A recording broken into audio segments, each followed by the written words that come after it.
अभी वो दोनों गाड़ी की तरफ भागने ही वाले थे कि तभी सन्नाटे को चीरती हुई एक आवाज आई।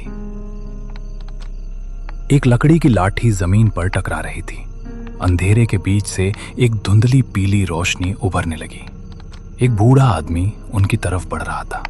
उसकी लालटेन की लौ नीली पड़ रही थी। रात बहुत गहरी है मुसाफिरों, और इस जंगल की भूख उससे भी गहरी। बाबा, आप कौन हैं? यहाँ कैसे? हमारी गाड़ी खराब हो गई है, क्या आप हमारी मदद कर सकते हैं? मदद? इस जंगल में रूहें रास्ता भटकती हैं, मदद नहीं मांगती। तुम लोग काला कुआं की जमीन पर खड़े हो। आज अमावस्या है, आज यहाँ का पत्थर भी बोलता है। बाबा, हमें बस यहाँ से निकलना है, हमें डर लग रहा है। डरना भी चाहिए बेटा। इस मिट्टी के नीचे वो लोग दबे हैं जिन्होंने भूख और प्यास में अपनों का ही मांस नोच लिया था। 100 साल पहले इसी रात को गांव का कुआं सूख गया था। लोग पागल हो गए थे। उन्होंने एक दूसरे का खून पीकर अपनी प्यास बुझाई थी। तब से यह जगह शापित है। बूढ़े ने अपनी लाठी से दूर एक पुराने ढह चुके कुएं की ओर इशारा किया। वहां से एक अजीब सी सुबकने की आवाज आ रही थी। बाबा, आप हमें डरा रहे हैं। हम शहर से आए हैं, हम इन सब बातों पर यकीन नहीं करते। यकीन आंखों को नहीं, रूह को होता है बेटा। वो देखो, कुएं की मुंडेर पर। क्या तुम्हें वो औरत नहीं दिख रही जो अपने बच्चे को खून पिला रही है? राघव, मुझे कुछ दिख रहा है। एक औरत सफेद कपड़ों में, वो हमारी तरफ देख रही है और मुस्कुरा रही है। वो बुला रही है तुम्हें। आज की रात उसे 2 नए मेहमान चाहिए। अमावस्या का अंधेरा कभी खाली हाथ नहीं लौटता। अचानक एक तेज ठंडी हवा का झोंका आया और बूढ़े की लालटेन बुझ गई। जब राघव ने अपनी टॉर्च जलाई तो वहां न तो वो बूढ़ा था और न ही कोई आवाज। बस एक पुरानी लाठी जमीन पर पड़ी थी जो अब एक सड़ी हुई हड्डी की तरह दिख रही थी। बूढ़ा गायब हो चुका था, लेकिन उसकी डरावनी हंसी अभी भी हवा में तैर रही थी। राघवदेव और समीर पत्थर की तरह जम गए थे।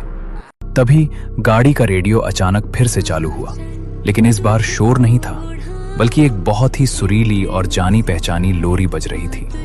वही लोरी जो राघव की मां उसे बचपन में सुनाती थी। समीर, सुन रहा है? ये तो वही गाना है।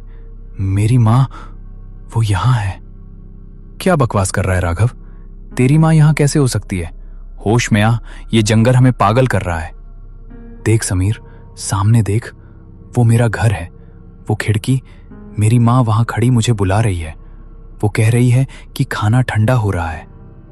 समीर ने टॉर्च उठाई और सामने देखा। वहां कोई घर नहीं था, सिर्फ कंटीली झाड़ियां और एक गहरी खाई थी जिसके नीचे वही काला कुआं था। लेकिन राघव को कुछ और ही दिख रहा था। उसकी आंखों की पुतलियां पूरी तरह सफेद हो चुकी थीं। राघव, रुक, वहां खाई है। तू कहां जा रहा है? मेरी बात सुन। समीर, तू भी आना। देख, अंदर कितनी रोशनी है। बूढ़ा सही कह रहा था, अमावस्या का अंधेरा बहुत सुकून देता है। राघव धीरे धीरे खाई की मुंडेर की तरफ बढ़ने लगा। समीर ने उसे रोकने के लिए उसका हाथ पकड़ा, लेकिन जैसे ही उसने छुआ, समीर के मुंह से चीख निकल गई। राघव का शरीर लोहे की तरह ठंडा था और उसकी खाल कागज की तरह फटने लगी थी। तू राघव नहीं है। तेरा चेहरा पिघल रहा है। राघव तो कुएं में गिर गया समीर, बहुत साल पहले। आज तो सिर्फ मैं हूं। अचानक चारों तरफ से वही खटखट की आवाज आने लगी। सैकड़ों लालटेन की रोशनी झाड़ियों से उभरने लगी। वो सब बूढ़े चौकीदार जैसे दिख रहे थे, जिनके चेहरे नहीं थे। उन्होंने समीर को घेर लिया। नहीं भगवान, मुझे बचा लो, मुझे यहां से जाना है। अमावस्या प्यासी है। समीर ने अपनी आंखें बंद कर ली। एक तेज चीख पूरे जंगल में गूंजी और फिर मौत जैसा सन्नाटा छा गया। अगली सुबह सूरज की रोशनी ने उस भयानक जंगल के राज खोल दिए। पुलिस को सड़क के किनारे वही पुरानी जीप मिली। गाड़ी का बोनट खुला था, लेकिन इंजन में कोई खराबी नहीं थी।